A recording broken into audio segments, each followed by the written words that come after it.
Once upon a time, there were two woodcutters named Charles and John. Both of them were from same town. They were often at loggerheads or who chopped more wood. So one beautiful morning, they decided to hold a woodcutting competition to determine the winner between them. The rules of competition were pretty simple.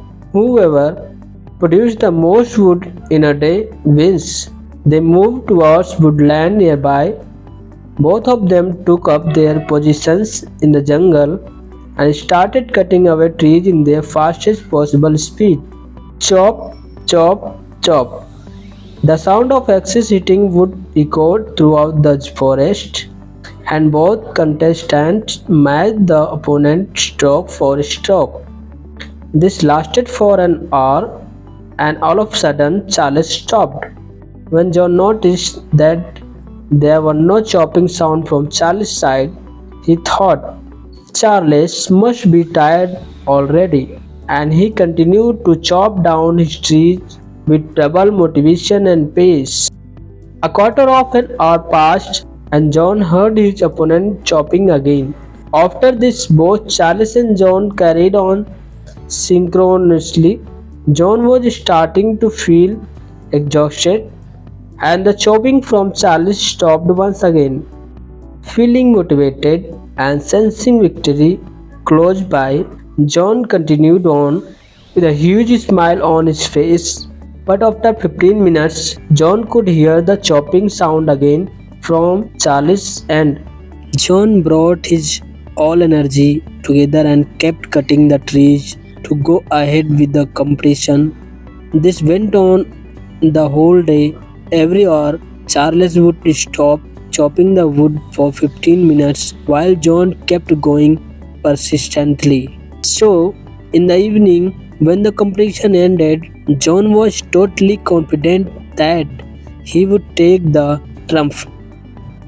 But to John's surprise, Charles had actually chopped down more wood. With a disappointing face, John asked, "How did this even happen? How could you have cut down more trees than me? You worked for less time than me. I heard you stopped working every hour for 15 minutes." Charles smiled and replied, "Well, John, it's in fact very simple. Every time I stopped work while you were still chopping down tree, I was sharpening my axe. In today's competitive environment, everybody, everywhere seems to be busy. Most of the people are just too busy doing and trying to achieve success like John. They do not spare essential time required to enhance their knowledge and renew themselves to learn and grow. To sharpen the axe. Sharpen the axe, quotes Abraham Lincoln. How exactly do you sharpen the axe? To meet targets and deadlines. You work hard continuously amidst the overwhelming task at hand. You feel exhausted, drained, and your productivity declines. Do you simply take a break, relax, and rest? Well, that's okay, but that isn't sharpening the axe. Giving a pause for few minutes is just putting the axe down. The blade of axe will still be blunt even after your break is over. Yes, you, woodcutter, need to rest, but it's only when you must also sharpen your axe blade. I learn new techniques, recollect strength and stamina. Ensuring to sharpen your axe, only you will become more productive. In the book 7 Habits of Highly Effective People, author Dr. Stephen R. Conway mentioned about this as a habit number 7.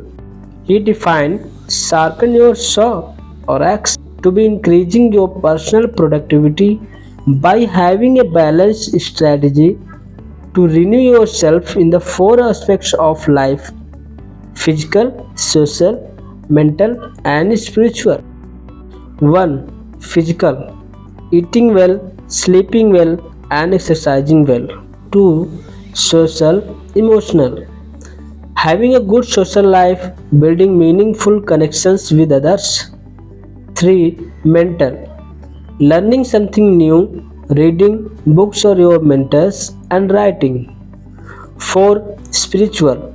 Expanding spiritual self through meditation, spending time relaxing in nature.